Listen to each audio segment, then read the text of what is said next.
Olá, tudo bem com você? Vamos à recapitulação da lição da Escola Sabatina desta semana. Estamos estudando neste trimestre o tema O Amor e a Justiça de Deus. Tem sido lições muito boas, temas assim profundos sobre o caráter de Deus, e eu particularmente estou apreciando muito os estudos dessa lição aqui. Mas antes, quero lembrar você de se inscrever no canal, de acionar o sininho, de compartilhar os conteúdos aqui do canal se você gosta deles, comentar aqui abaixo também. Tudo isso faz com que o YouTube perceba que os conteúdos aqui têm a sua relevância, e assim você faz a palavra de Deus chegar mais longe, né? Também quero lembrar da campanha que eu estou fazendo aqui no meu canal, a campanha pelo uso do Inário Adventista nos cultos. Lembra?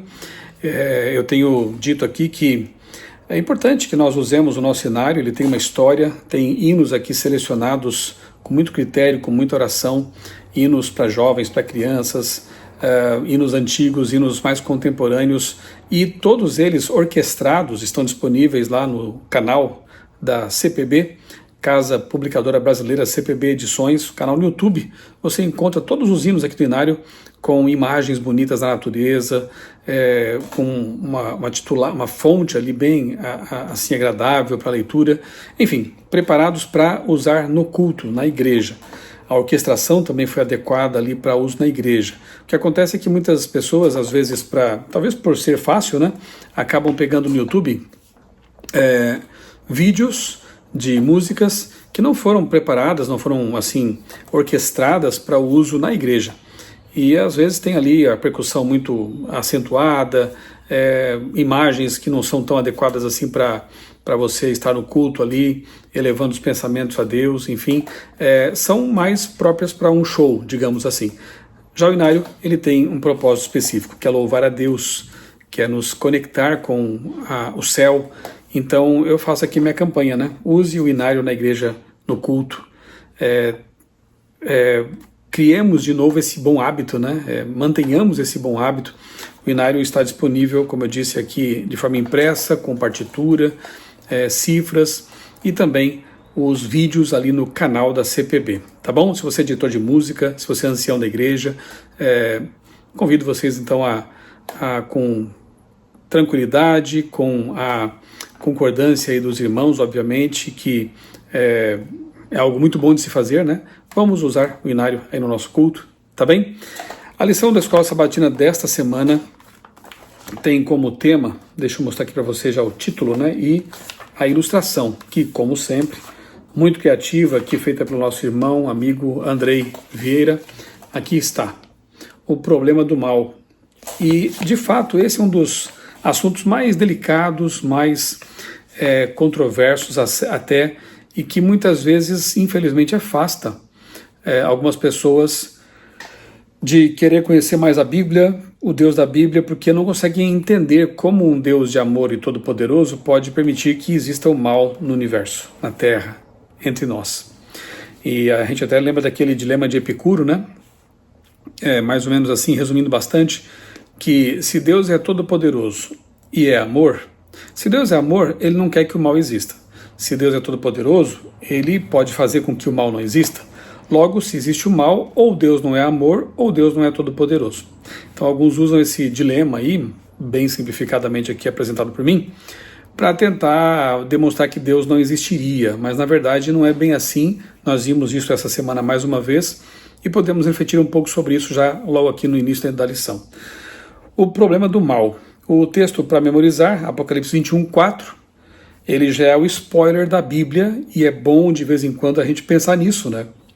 Ele lhes enxugará dos olhos toda lágrima, e já não existirá mais morte, já não haverá mais luto, nem pranto, nem dor, porque as primeiras coisas passaram. Se não me engano, Billy Graham é que dizia isso, né? Quando ele estava um pouco desanimado com a realidade, com o mundo, ele ia lá para o finalzinho da Bíblia e dava uma olhada no desfecho da história, que a gente pode chamar hoje de spoiler, né? A Bíblia já nos dá o desfecho, o fim, o grande finale, para que a gente não desanime durante o percurso. E o grande finale realmente é maravilhoso. Deus, ele vai eliminar o mal, o originador do mal, tudo que é ruim, as lágrimas serão finalmente enxutas. A ilustração do nosso amigo André aqui mostra ali o coração, que já vimos é um símbolo aí para representar o próprio Deus, né? Então temos ali o coração, uma estrada, linha reta, passa pelo coração, que aqui faz o lugar da boca do túnel, né? Uma montanha escura, uma montanha tenebrosa e um desvio de rota ali. A placa diz confiar ou não confiar. Quem confia passa direto, enfrenta a montanha, enfrenta o obstáculo, vai entrar numa fase escura, mas sabe que vai sair do outro lado. Note que o caminho continua do outro lado. Agora, quem não confia, em vez de enfrentar, busca atalhos, desvios e foge da realidade. É isso aí, né? Então, neste mundo nós vamos enfrentar montanhas escuras, túneis escuros, mas temos a certeza de que Deus está conosco, de que Ele vai nos fazer atravessar esse caminho chamado vida. É o Salmo 23, né? Ainda que eu ande pelo vale da sombra da morte, não temerei, porque Deus está comigo, tu estás comigo. Então, Deus promete nos acompanhar. Essa questão do mal, eu gosto de ilustrar da seguinte forma, porque algumas pessoas perguntam, Deus não poderia criar um universo em que não houvesse o mal? Sim, poderia, mas não o nosso. Por quê? Porque o nosso universo foi povoado por seres dotados de livre-arbítrio. Anjos, seres de mundos não caídos e nós mesmos, seres humanos, nós temos a liberdade de escolha. Deus valoriza isso, e nós percebemos em toda a Bíblia as pessoas tendo que tomar decisões e escolher caminhos. Então eu costumo responder da seguinte forma: você acha que Deus seria capaz de criar uma roda quadrada? Pense um pouco. Talvez alguém diga, mas Deus pode fazer tudo. Mas será que Deus, mesmo sendo todo-poderoso, Ele age de maneira ilógica, fazendo o que não corresponde à lógica? Existe roda quadrada? Então a resposta, eu creio, seria não, porque Deus não é um Deus ilógico. Ou aquela ilustração também que diz assim, Deus poderia cavar um buraco tão grande que não pudesse contê-lo, algo assim, né? Ou melhor, né? Criar uma pedra, uma rocha tão pesada que ele não pudesse erguê-la. São questões que não fazem nem sentido, né? Como a roda quadrada. Então não faz sentido também pensar que Deus poderia criar um universo de seres morais livres, no qual não pudesse haver a possibilidade de desobediência e de existência do mal, que é rebelião contra Deus. Porque um universo com pessoas livres, com seres livres, com criaturas livres, ele deveria existir com essa possibilidade de haver rebelião, desobediência, discordância e a existência do mal. Então, o nosso universo, essa questão, na verdade, da existência do mal não prova que Deus não existe, mas prova que Deus criou um universo povoado por seres moralmente livres. E prova disso é que existe uma rebelião acontecendo neste momento. Prova disso é que Satanás, Lúcifer se rebelou, tornou-se Satanás, e isso evidenciou que ele tinha liberdade de escolha. Os anjos têm liberdade de escolha. Os anjos caídos tiveram liberdade de escolha. Adão e Eva tiveram liberdade de escolha.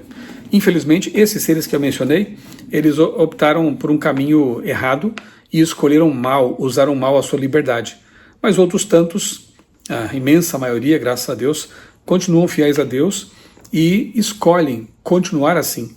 E aqui na Terra, nós que entendemos o assunto e aceitamos Jesus como nosso Salvador, escolhemos não mais participar dessa rebelião e fazer parte do governo de Deus, que um dia será pleno e eliminará para sempre o mal do universo. Quando as pessoas entenderem bem o que está acontecendo e não haverá mais dúvidas sobre o caráter de Deus. Essa é a questão. Então não se esqueça, Deus poderia criar um universo de pessoas que não pecassem, que não errassem, que não cometessem erros? Sim, se fossem robôs, se fossem seres autômatos, seres programados para obedecer. Só que nesse caso não haveria amor, né? Porque ninguém ama obrigatoriamente, ninguém ama por obrigação. A gente ama porque tem liberdade para fazer isso, e Deus respeita isso, repito, né? Domingo, até quando, Senhor?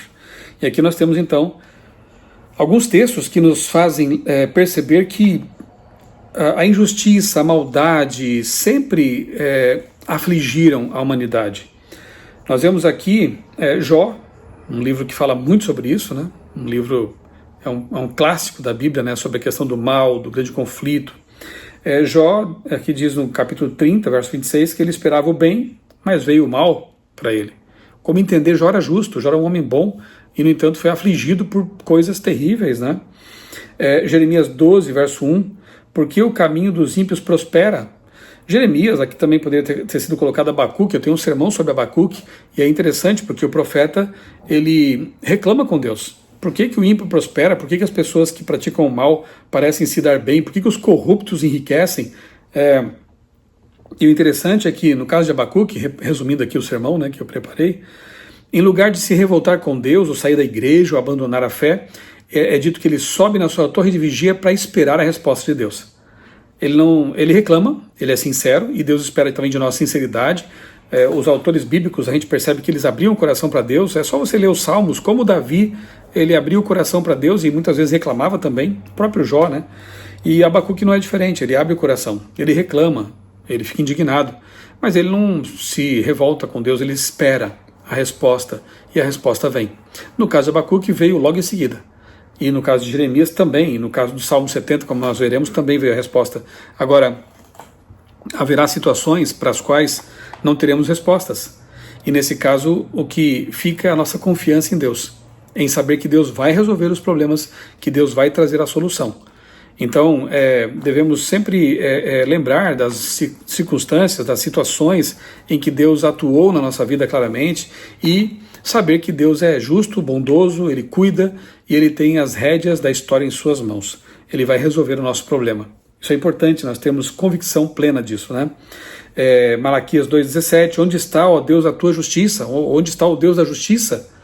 Há momentos na vida em que a gente fraqueja, que nós somos seres humanos, né? Somos carne, né?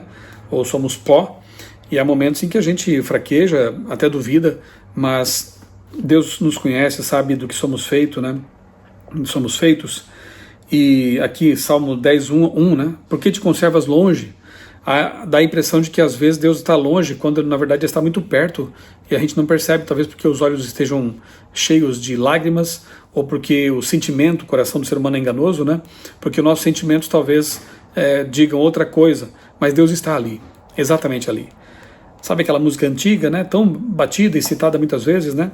Quando nos momentos mais difíceis na nossa caminhada olhamos para trás e vimos apenas 2 pegadas na areia? Pois achávamos que estávamos sozinhos, mas na verdade eram as pegadas de Jesus nos levando no colo. Eu sei, é uma comparação bastante gasta até, né? Mas útil, né? Deus nos carrega no colo nos momentos mais difíceis. Esses textos levantam questões com as quais nos defrontamos. Por que aparentemente os ímpios prosperam e os que praticam o mal se beneficiam dele, se não sempre, pelo menos com frequência? E por que os justos sofrem? Onde Deus está quando o mal ocorre? Por que ele parece estar longe de nós e até mesmo escondido? O mal é realmente terrível e Deus o odeia tanto mais do que nós. Veja, quanto de sofrimento podemos contemplar ou até experimentar? O que está perto de nós, né? O nosso sofrimento pessoal e o dos que nos rodeiam ou estão mais perto. Quanto de sofrimento Deus contempla e experimenta? Deus é onisciente, não esqueça disso. Deus está com cada pessoa deste mundo. Portanto, Deus conhece, contempla e sofre o sofrimento de todos. Então, se há alguém que realmente deseja acabar com o mal, esse, muito mais do que nós, é Deus. E Ele vai fazer isso. Se não o fez ainda é porque Ele tem um plano. E esse plano está se cumprindo. E o tempo está acabando. Nós cremos nisso. E em breve o mal ficará no passado. O próprio Deus sofreu com a maior intensidade que nós jamais poderemos entender o mal em sua própria vida, na pessoa de Jesus. Lá na cruz, como entender as palavras dele quando ele disse assim, Mateus 27,46, Deus meu, por que me desamparaste? Você sabe que foi essa separação do Pai que fez com que Jesus morresse em agonia, né? Isso aqui expressa realmente a dor de alguém que vivia em comunhão íntima com o Pai e de repente não pôde mais ver o rosto dele, porque Jesus se fez pecado por nós, assumiu o nosso lugar e ali a ira de Deus foi descarregada na cruz do Calvário. Isso foi demais para Jesus. Mesmo aqui há esperança. Por sua morte na cruz, Cristo derrotou o mal, a fonte do mal, Satanás, e no futuro irá destruir totalmente o mal. Essas palavras de Jesus foram retiradas do Salmo 22, verso 1, e esse salmo termina em triunfo. Portanto, a morte de Jesus não foi o fim, né? Ele ressuscita e ele nos oferece a sua justiça e promete que vai voltar e resolver esse problema. Mas Jesus experimentou a tentação, o sofrimento, a dor, de uma forma que nós jamais compreenderemos. Ele chegou a suar sangue lá no Getsemane. Suar sangue é um fenômeno biológico, fisiológico, chamado de hematidrose. Somente um estresse muito intenso, uma dor muito profunda, faz com que esses capilares sanguíneos eles estourem e o sangue ele verta através das glândulas sudoríparas, pelos poros, né, na pele. Realmente é uma dor intensa demais. Então Jesus experimentou isso até o fim. Ele bebeu o cálice do sofrimento. Ele sabe o que é sofrer. Saiba que você tem um Deus que entende você. Isso é muito importante. Segunda, há muitas coisas que não sabemos. E aí nós vemos aqui Jó lançando uma série de dúvidas e questionamentos e falando coisas, né? E Deus respondendo, simplesmente dizendo assim: onde é que você estava quando eu criava o mundo, né? Onde é que você estava quando eu fazia isso, aquilo? Deus lembra Jó de que ele é onipotente, de que ele é o criador do universo e de que Jó tinha muito ainda que aprender a respeito de Deus. Uma paráfrase da Bíblia apresenta esse texto, né? Quem é este que obscurece os meus planos com palavras sem conhecimento? Oferece uma paráfrase assim, ó: por que você fala tanto quando sabe tão pouco? Jó 38, verso 2. Jó precisava aprender, Jó precisava entender o que é o grande conflito. E com certeza a vida dele e essa história nos ajudam muito a entender essas coisas. Jó sofreu, mas ajudou a lançar luz sobre o caráter de Deus que Satanás havia tentado obscurecer, deturpar. Em suas respostas a Jó, o Senhor deixou claro que havia muitas coisas que seu servo não sabia e não compreendia. Nós também devemos reconhecer com humildade que muitas coisas acontecem no mundo e nos bastidores a respeito das quais nada sabemos. Mas o fato de não termos todas as respostas não significa que não haja boas respostas, nem que as coisas nunca serão resolvidas. Até lá, precisamos confiar na bondade de Deus, revelada de várias maneiras. Eu gosto de uma ilustração que eu li um tempo atrás num livro de apologética que diz assim, a comparação é a seguinte, né? Às vezes estamos lá viajando de metrô, debaixo da terra, nos túneis, nas galerias, e de repente o trem para. A composição ali para do nada, não sabemos porquê, fica ali uns instantes, depois volta a andar como se nada tivesse acontecido. Nós que estamos a bordo do trem não sabemos o porquê, mas quem está na central de controle, que tem lá no mapa metroviário todas as linhas e os metrôs que estão indo para lá e para cá, eles às vezes precisam frear um trem, segurá-lo um pouco mais para evitar que ele se choque contra um outro que estava passando lá adiante. Então, quem está no controle, quem está na central de controle sabe por que algumas coisas acontecem, ao passo que quem está dentro do trem não sabe, não tem ideia, porque não tem a visão do todo. Há momentos na nossa vida em que Deus tem que parar o nosso trem, o trem da nossa vida. Acontecem doenças, provas, até morte, né? Desemprego, enfim, coisas tristes que acontecem o tempo todo na nossa vida. Pode ser o caso de Deus estar parando o nosso trem para evitar uma tragédia maior, para evitar que nós nos percamos. Então, não é fácil, eu sei, né, dizer isso, mas está na Bíblia, né? Em tudo dai graças, em tudo. Até quando perdemos, até quando sofremos, até quando temos derrotas e lágrimas correm dos olhos. Mas entendamos que em tudo Deus opera. Deus opera para o bem de todos aqueles que amam a Deus, em todas as coisas. Então Deus pode estar usando, não criando, mas usando uma circunstância difícil para nos aparar algumas arestas do nosso caráter, para nos aperfeiçoar, nos fortalecer para a crise final e talvez até para nos salvar.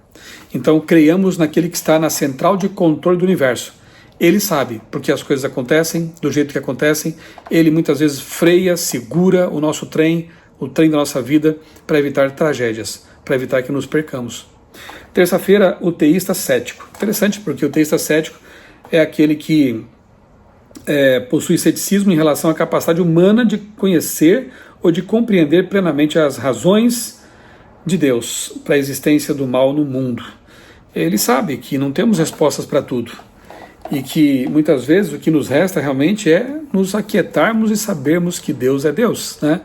O Salmo 73 é muito interessante, eu vou convidar você a ler comigo aqui na Bíblia, na sua Bíblia, Salmo 73, porque é justamente isso que eu falei de Abacuque agora há pouco também, né? O salmista aqui, Asaf, ele é honesto, abre o coração a Deus, ele reclama das coisas que acontecem, mas depois há uma mudança, uma guinada aqui na história.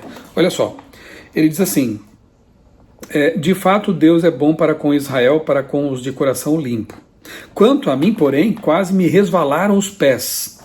Pouco faltou para que eu se desviassem os meus passos, pois eu invejava os arrogantes ao ver a prosperidade dos maus. Para eles não há preocupações, o seu corpo é forte e sadio, não partilham as canseiras dos mortais, nem são afligidos como os outros, como ele estava enganado, né? Com certeza foi inútil conservar puro o meu coração e lavar as minhas mãos na inocência. Estava reclamando de que ele era fiel e que parece que dava errado para ele as coisas e os outros prosperavam. Já passou por isso também? Quem nunca, né? Aí ele vai reclamando aqui, vai abrindo o coração e chega um momento no verso 17 que ele diz assim: até que eu entrei no santuário de Deus e descobri qual seria o fim deles. E aí ele começa a entender, assim como Abacuque também teve respostas. Ele começa a entender que os lugares em que os ímpios pisam são escorregadios, que eles são destruídos num instante, né? A vida deles é passageira, passa rápido e depois vem os arrependimentos, né? Eu estava embrutecido e sem entendimento, ele fala aqui. Agora ele também diz assim: eu estou sempre contigo. Tu me seguras pela minha mão direita, tu me guias com o teu conselho e depois me recebes na glória. Olha a diferença. Mesmo passando por dificuldades e lutas e dúvidas, Deus conduz o salmista, conduz você, conduz a mim também pela mão. Haveremos de passar por montanhas escuras, como na ilustração, sim, mas Deus nos conduz pela mão e no fim nos receberá na glória. O que nos aguarda é uma vida eterna. Uma vida de paz, justiça, bondade, amor, né? E ele diz assim no finalzinho do Salmo: quanto a mim, bom é estar perto de Deus. Faço do Senhor Deus o meu refúgio, para proclamar todas as suas obras. Que bom que o Salmo termina assim, né? O salmista vem cheio de problemas, de dúvidas, de incertezas, reclamações, mas ele entende quando começa a contemplar as coisas de Deus, quando entra no santuário pela fé, né? O santuário é sempre a resposta, Deus está ali, em Cristo, salvando o mundo, e aí ele termina dizendo que bom é estar com Deus, porque sofrer sem Deus é terrível, sofrer com Deus a gente consegue, a gente vence, né? Quarta-feira, a defesa do livre-arbítrio, e aqui tem um texto de C.S. Lewis, um grande escritor, né? Que disse assim que o livre-arbítrio, embora possibilite o mal, também é a única coisa que torna possível todo o amor, toda a bondade ou toda a alegria. Um mundo de autômatos, de robôs, como eu disse, né? De criaturas que trabalhassem feito máquinas, dificilmente valeria a pena ser criado. A felicidade que Deus designou para as suas criaturas superiores é a felicidade de serem unidas a Ele e umas às outras, livre e voluntariamente. Para isso, elas têm de ser livres. Cristianismo Puro e Simples, um ótimo livro, né? Página 81. E é isso mesmo, né? E aqui nós vemos então, recordamos de Adão e Eva, que tiveram liberdade.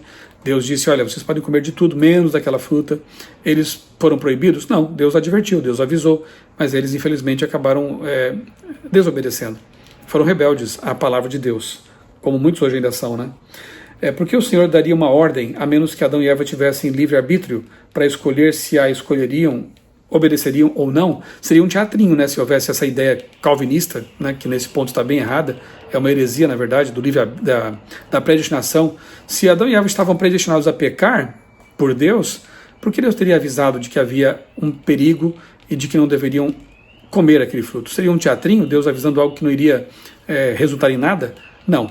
Nós não cremos na predestinação calvinista, nós cremos na liberdade que o ser humano tem de escolher o seu caminho. Tanto que Deus diz assim, né? Eu te proponho a vida ou a morte, escolhe pois a vida para que você viva. O tempo todo vemos na Bíblia Deus propondo escolhas e tomada de decisões. Em toda a Bíblia encontramos a realidade do livre-arbítrio moral. Todos os dias da nossa vida, em um grau ou outro, nós mesmos exercemos o livre-arbítrio que nos foi dado pelo nosso Criador. Sem ele, não seríamos humanos, seríamos como máquinas ou robôs. E aqui no finalzinho da lição de quarta-feira, nós temos o seguinte: a Sony Corporation criou um cão-robô chamado Aibo, que não fica doente, não pega pulgas, não morde, não precisa de vacinação, não perde pelos. Você trocaria o seu cachorrinho de carne e osso por um Aibo, por um robô? Essa questão ajuda a entender por que Deus nos criou com livre-arbítrio, apesar dos riscos? Acho que sim, né? Quinta-feira, finalizando aqui, o amor e o mal. Deus concedeu às criaturas o livre-arbítrio porque ele é necessário para que o amor exista. O único o uso indevido do livre-arbítrio é a causa do mal. No entanto, Deus permite que o mal exista por algum tempo, ainda que o deteste com todas as suas forças, porque excluir a sua possibilidade excluiria o amor, e destruí-lo antes do momento certo enfraqueceria a confiança que é necessária para que o amor exista. Você acabou de ouvir aqui um sinal, né? É a sirene aqui da casa publicadora. Como eu tenho dito, eu gravo aqui esses vídeos no meu horário de almoço, quando o corredor está tranquilo, quando o telefone não toca, e assim dá para fazer essa gravação aqui com mais calma, né? Só para você saber, caso não saiba também, esse sinal toca às 3 da tarde e às 9 da manhã também. É o nosso shofar, digamos assim, é um lembrete nesses horários de que nós aqui, os funcionários da CPB, devemos parar o que estamos fazendo e fazer uma oração. Se há uma reunião, a gente para, ora ali em conjunto. Se estamos sozinhos na sala, a gente para, ora também.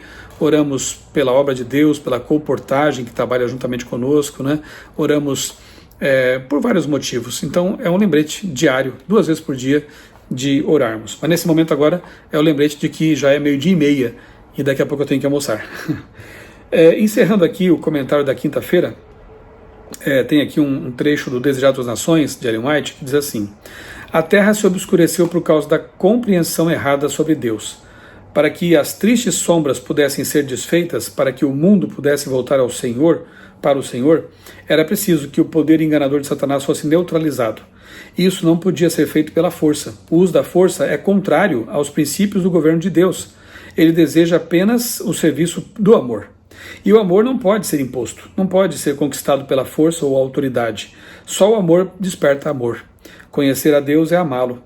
Seu caráter deve ser manifestado em contraste com o de Satanás. É exatamente isso, né? E aí nós temos aqui, encerrando, né, os Romanos 8:18, Apocalipse 21:3 e 4. Romanos 8:18 diz que os sofrimentos do tempo presente não podem ser comparados com a glória a ser revelada em nós. Tenha força, tenha firmeza, perseverança, não desista, porque o que nos aguarda vai ser maravilhoso e esqueceremos para sempre todas as dores que ficarão no passado. E Apocalipse 21:3 e 4, Deus enxugará dos olhos toda lágrima, não haverá mais morte, nem pranto, nem dor, porque as primeiras coisas passaram. Então é isso que nos aguarda, nós temos uma grande esperança e é por essa esperança que nós vivemos. Vamos orar? Amado Deus, bondoso Pai, muito obrigado, Senhor, por mais essa lição que nos ajuda a refletir sobre a realidade da existência do mal, mas também, sobretudo, lembrar de que Tu tens a resposta, a solução para tudo isso e um dia o mal não mais existirá. Obrigado porque Jesus morreu por nós, nos oferece a salvação e porque na Tua palavra encontramos as respostas necessárias para continuar caminhando neste mundo enquanto aguardamos a solução definitiva que virá por ocasião da volta de Jesus. Nós oramos e Te agradecemos tudo isso, em nome dele, nosso Senhor e Salvador Jesus Cristo. Amém. Lembre-se de que a viagem para Estados Unidos, Conferência Geral, lugares históricos da igreja, criacionismo, está quase completa. Nós temos apenas 4 vagas, a agência Mapa na Mão organizando isso, e eu fui o convidado para ser o orador, o palestrante ali nesses lugares especiais. Aí está o cartaz, você tem ali o contato da agência, ligue para lá, ou então envie para alguém que você acha que tem interesse em participar dessa viagem. Restam só 4 vagas, tá bom? Será em julho e nós vamos participar de um momento especial na Conferência Geral e depois teremos uma viagem de vários dias por lugares muito especiais nos Estados Unidos. Aguardamos você ali, tá bom? Um grande abraço, Deus abençoe grandemente a sua vida e também a sua família.